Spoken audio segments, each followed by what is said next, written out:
আসসালামু আলাইকুম প্রিয় বন্ধুরা, কেমন আছেন? আজকে আমি কিভাবে বোয়াল মাছ রান্না করতে হয় তার রেসিপি শেয়ার করব। এজন্য আমি মাছগুলো আগে থেকে কেটে ধুয়ে পরিষ্কার করে নিয়েছি। এখন ভেজে নিব। ফুলকপি আর নতুন আলু দিয়ে বোয়াল মাছ রান্না করবে। এগুলো আমি কেটে ধুয়ে পরিষ্কার করে রেখেছি। এখন একটি পাত্রে পরিমাণ মতো তেল নিয়ে নিলাম। আমি মাছগুলো আগে থেকেই ভেজে নিয়েছি, কারণ যেসব মাছ তৈলাক্ত নদীর সেগুলা ভাজতে গেলে তেলের ছিটা আসার সম্ভাবনা বেশি থাকে এবং ফুসকা পড়ে যায়। এই জন্য আমি মাছগুলা ভাজার সময় কাউকে দেখাতে পারিনি। এখন আমি একটি পাত্রের মধ্যে একটু পানি নিয়ে হলুদ মরিচ গুলিয়ে নিলাম।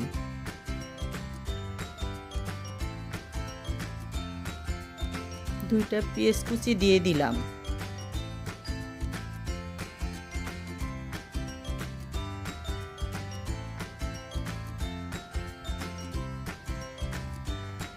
পরিমাণ মতো লবণ দিয়ে দিলাম। পেঁয়াজগুলো একটু ভেজে নিলাম।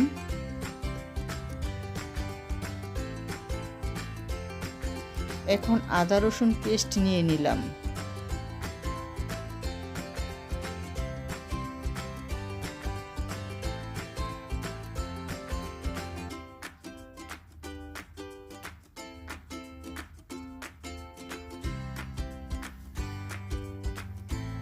আমি আগে থেকেই যে মশলাটা পানিতে ভিজিয়ে রেখেছিলাম সেটা এখন দিয়ে দিব।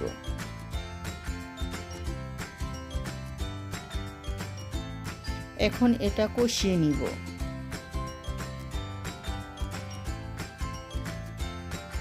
কাঁচামরিচ ফালি দিয়ে দিলাম।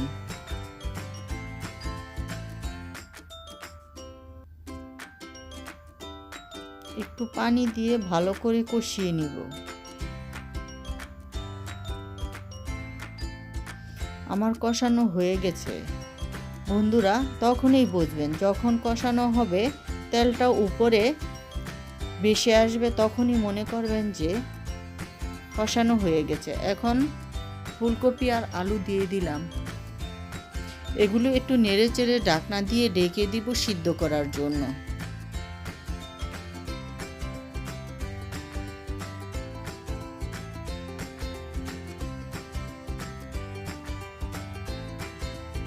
এখন টমেটো দিয়ে দিলাম। এগুলো একটু নেড়ে চেড়ে দিব।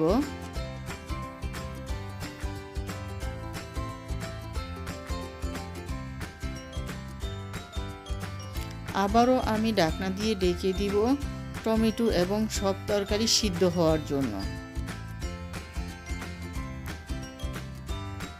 সব কিছু সুন্দর করে সিদ্ধ হয়ে গেছে। এখন আমি তরকারিতে জল দিয়ে দিব।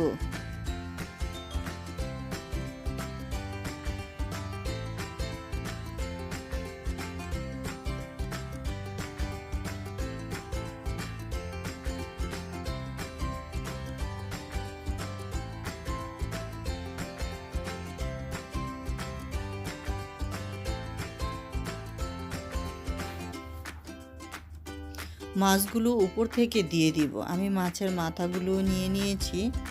এখন উপরে মাছগুলো দিয়ে দিব।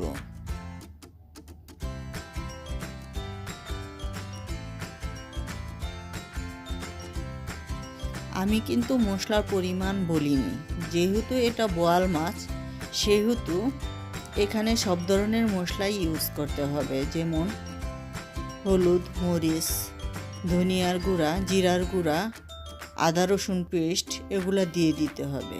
তরকারি মোটামুটি হয়ে গেছে। এখন ধনে পাতা দিয়ে দিব।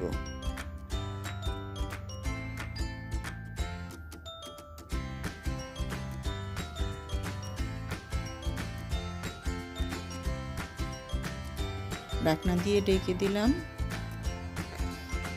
ধনে পাতাও সিদ্ধ হয়ে গেছে। এখন আমি তরকারি নামিয়ে নিব।